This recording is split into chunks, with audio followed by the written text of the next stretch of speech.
this is our chain stitch. This is going to be a variation on the Lazy Daisy, but we're going to make a series of them. So pull your thread up just at the end of the line, and then we're going to go back down just ever so slightly next to where we came up, and we're going to have a little loop. So just like our Lazy Daisy, now we're going to go one stitch length ahead, come up, and we're going to take our needle and go into the loop and then pull forward.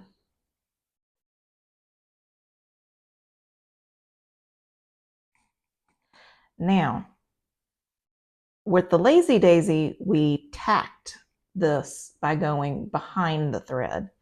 We're actually going to go right here inside, and we're going to go back down in the same hole.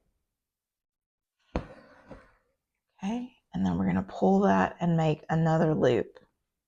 I'm going to go forward one stitch length, and then put our needle through the loop and pull forward.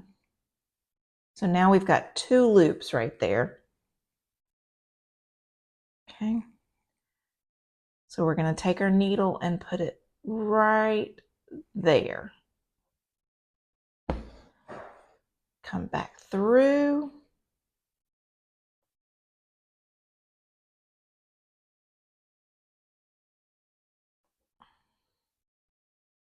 You see how it's coming up through that loop?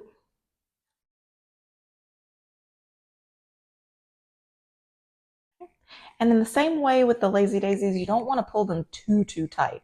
You want it to be flush with the fabric, but we're not looking to pull it so tight that you can't tell it's a loop, because that's part of where the beauty of the stitch is.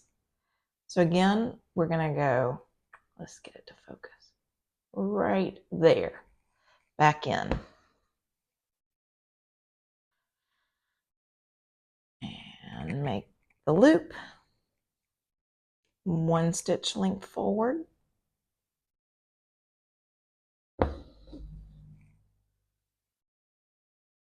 then up through the loop.